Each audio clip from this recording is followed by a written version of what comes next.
আসসালামু আলাইকুম ভিউয়ার্স, আল্লাহর অশেষ রহমতে আলহামদুলিল্লাহ সবাই ভালো আছেন।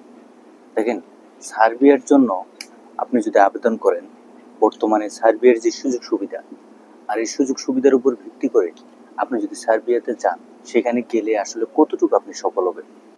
আমরা বাংলাদেশ থেকে অনেকেই বিভিন্নভাবে শুধুমাত্র সার্বিয়াতে কিভাবে যাব বা আমরা সার্বিয়ার ভিসাটা কিভাবে পাবো, শুধুমাত্র এই বিষয়টা নিয়ে কিন্তু চিন্তা ভাবনা করে থাকি, বা কোনো রকমে আমরা ভিসাটা পাবো কিনা তার উপর ভিত্তি করে শুধুমাত্র আমরা একটাই উদ্দেশ্য, আমরা সার্বিয়াতে প্রবেশ করা। দেখেন, এক এক মানুষের চিন্তাধারা এক এক ধরনের বা ভিন্ন ধরনের হয়ে থাকে। সুতরাং আমি আপনাদেরকে যে বিষয়টা এই করতে চাচ্ছি, যে আপনি যদি সার্বিয়াতে যান, আপনি কি আসলে সফল হতে পারবেন কিনা। দেখেন, সার্বিয়াতে সফল হওয়ার জন্য অবশ্যই আপনাকে কিন্তু বিচক্ষণতা অবলম্বন করতে হবে।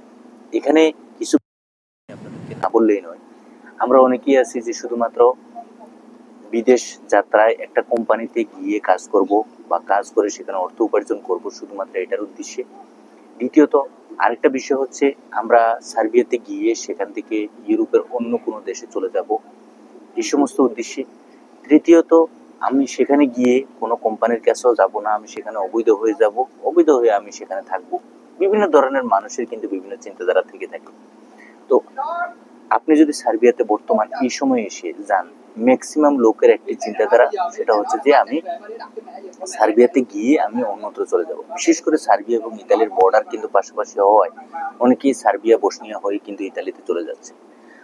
দেখেন, সার্বিয়াতে গেলে আপনার বেতন কত, আপনি যদি ভালো একটা বেতনে আপনি কোম্পানির সুযোগ সুবিধা সম্পূর্ণ সবকিছু যদি সঠিকভাবে আপনি পেয়ে থাকেন, হয়তো আপনার সেখানে স্যালারি ভালো, ধরেন আপনার 700 থেকে 800 ইউরো, মানে হচ্ছে আপনার প্রায় 1 লক্ষ টাকার উপরে বাংলাদেশি টাকা। আবার অনেকে বলেন, ভাই এত মোটা অঙ্কের স্যালারি কিন্তু দেয় না। স্যালারি যেটা দেয় সেটা হচ্ছে, আপনি যদি সাপ্লাই কোম্পানিতে যান, দেখা গেছে আপনার যেই এজেন্ট থাকে সেই এজেন্টে বিভিন্ন জায়গায় আপনাকে হায়ার করে নিয়ে যায়, তখন দেখা যাচ্ছে স্যালারির পরিমাণ বা বেতনের পরিমাণ আরো কমে যায়। আর আপনি যদি মনে করেন যে ডাইরেক্ট কোম্পানির আন্ডারে যান, তখন দেখা যায় যে বেতনের পরিমাণটা একটু বেড়ে যায়। তো এই হচ্ছে মূল ঘটনাগুলা। আমরা যারাই অনেকেই চিন্তা ভাবনা করে থাকি যে আমি আসলে কোম্পানির আন্ডারে গেলে আমি সেখানে থাকবো, বা আমি সেখানে গিয়ে আপনি সেখানে যতদিন পর্যন্ত আমি ভিসা বা আমি লিগেল বা বৈধ থাকতে পারি, আমি কোম্পানির আন্ডারে গিয়ে কাজ করব। আবার অনেকে আছেন যে আমি কোম্পানির কাছে গিয়ে কয় মাস কাজ করে আবার অন্যত্র চলে যাব। এক এক ধরনের চিন্তা এক এক ধরনের মানুষের কাছে। তো আমরা যারাই বর্তমানে সার্বিয়াতে যাচ্ছি, আপনি চাইলে কিন্তু সার্বিয়াতে গিয়ে ব্যবসা বাণিজ্য করতে পারবেন। যদি আপনি বৈধভাবে সেখানে বসবাস করেন, আপনি চাইলে সার্বিয়াতে গিয়ে সে ধরনের সুযোগও কিন্তু আছে। আমরা অনেকেই কিন্তু হুটহাট করে কিন্তু আসলে আমরা কি করি, আমরা কিন্তু ইতালির উদ্দেশ্যে চলে যাই। মূল কথা হচ্ছে, ম্যাক্সিমাম লোক যারাই যাবেন ইতালির উদ্দেশ্যে, সেখানে ইতালিতে চলে যাবেন। কিন্তু আপনি যদি সার্বিয়াতে থাকেন, দেখেন সার্বিয়াতে গিয়েও কিন্তু ভালো একটা পজিশন আপনি তৈরি করতে পারবেন। মূল কথা হচ্ছে একটা বিষয়, যে আপনি কোনো দেশে গেলে হুটহাট করে বা 2 মাস 6 মাস 1 বছর 2 বছরের ভিতরে কিন্তু আপনি সেখানে কোনো ধরনের সফলতা অর্জন করতে পারবেন না। একটা সময় সেখানে আপনাকে ব্যয় করতে হবে। একটা সময় ব্যয় করার পরবর্তী পর্যায়ে আপনি সেখানে গিয়ে ভালো একটা পজিশন আপনি তৈরি করতে পারবেন। সুতরাং আপনাকে কিন্তু সেইভাবে সম্পূর্ণ সবকিছু বুঝে শুনে সামনে অগ্রসর হতে হবে। যাই হোক, যারা এই ভিডিওটা দেখবেন, সফলতার জন্য সার্বিয়া কিন্তু অন্যতম একটি দেশ। আর ইউরোপের প্রত্যেকটি দেশের ক্ষেত্রেই আপনি যেখানে যান না কেন, অনেকেই ভিডিও দেখবেন বিভিন্ন ভাবে সার্বিয়াতে গিয়ে সেখানে কিন্তু রেস্টুরেন্টে কাজ করতেছে, বিভিন্ন ভাবে সেখান থেকে আবার অন্যত্র লোক পাঠাচ্ছে, বিভিন্ন ধরনের ব্যবসা বাণিজ্য করতেছে, অনেকেই আবার ভালো পজিশনে আছে, অনেকে আবার কিন্তু সার্বিয়া থেকে বিভিন্ন দেশগুলোতে গিয়েও ভিডিও তৈরি করতেছে, সেখানে মানে বিভিন্ন ইউরোপের বড় বড় দেশে চলে যাচ্ছে, এই সমস্ত ভিডিও এটা সেটা করে। মূল কথা হচ্ছে, আপনি যদি সার্বিয়াতে শুধুমাত্র থাকতেই চান, সেক্ষেত্রে কিন্তু আপনাকে সার্বিয়াতে থাকতে হবে।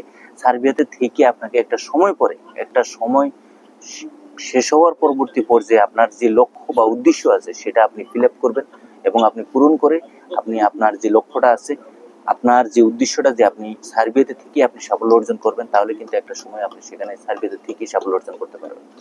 আরেকটা বিষয় ভিডিওর মধ্যে আমি পরিষ্কারভাবে আপনাদেরকে বলতে চাই, আপনি যদি সার্বিয়াতে কোনো ব্যবসা দিতে চান, সেক্ষেত্রে ব্যবসা দেওয়াটাও সম্ভব।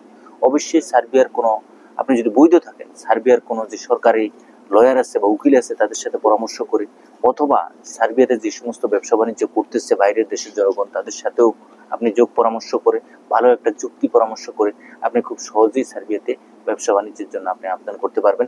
এবং আপনি চাইলে নিজেও কিন্তু এই উদ্যোগটা নিয়ে আপনি যে কোনো ছোটখাটো ব্যবসা করেও কিন্তু সার্বিয়াতে আপনি জীবনযাপন করতে পারবেন।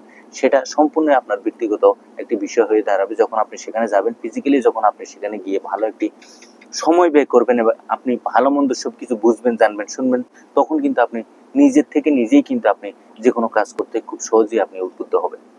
যারাই বলতেছেন যে ভাই আমি সার্বিয়া গিয়ে সফল হবো কিনা, বা সার্বিয়াতে গেলে আমি থাকলে কি সেখানে কোনো ভালো কোনো সুযোগ সুবিধা আছে কিনা, তাদের জন্য আজকের এই ভিডিওটি। আশা করি সম্পূর্ণ ভিডিওটি দেখলে আপনি পরিষ্কারভাবে সবকিছু বুঝতে পারবেন। তো যাই হোক, যারা নতুন এই চ্যানেলটি দেখছেন অবশ্যই চ্যানেলটা সাবস্ক্রাইব করবেন। প্রতিনিয়তই চেষ্টা করি নতুন কিছু আপডেট আপনাদের সামনে উপস্থাপন করার জন্য। আগামীতে নতুন কোনো আপডেট নিয়ে খুব শীঘ্রই আপনাদের সামনে উপস্থিত হবো। সে পর্যন্ত সবাই ভালো থাকবেন, সুস্থ থাকবেন। আল্লাহ হাফেজ।